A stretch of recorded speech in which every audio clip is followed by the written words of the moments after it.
திமுகவோட ஓரணியில் தமிழ்நாடு அப்படின்ற திட்டத்துக்கு பொதுமக்கள் கிட்ட ஓடிபி அனுப்பக்கூடாது அப்படின்னு தடை விதிச்சிருக்கு உயர்நீதிமன்றம் மதுரை கிளை.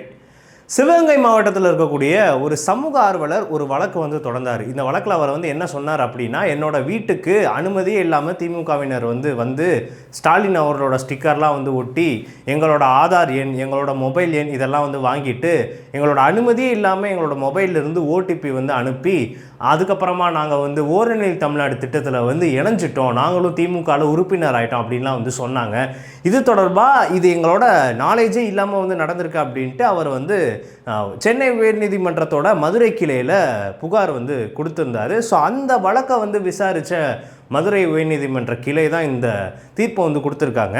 எந்த ஒரு பொதுமக்களோட தனிநபர் அடையாளத்தோட டீட்டெயில்ஸை நீங்கள் பொதுமக்கள் கிட்ட இருந்து கேட்கக்கூடாது. அது ஆதார் எண்ணாக இருக்கட்டும், ஒரு தனிப்பட்ட ஓடிபி அனுப்பி அது மூலமாக ஒரு தகவல் எடுக்கிறதா இருக்கட்டும், இதை நீங்கள் பண்ணக்கூடாது அப்படின்ட்டு மதுரை உயர்நீதிமன்ற கிளை பயங்கரமாக ஒரு காட்டமான ஒரு அறிக்கை கொடுத்துருக்காங்க. ஸோ இதுக்கு ஆதரவாக வாதாடின அரசாங்க வழக்கறிஞரையும் நீதிமன்றம் காட்டமாக விமர்சனம் பண்ணியிருக்கு. நீங்கள் திமுக காண்டி வாதாடுறீங்களா இல்லை அரசாங்கத்துக்காண்டி வாதாடுறீங்களா அப்படின்ட்டு.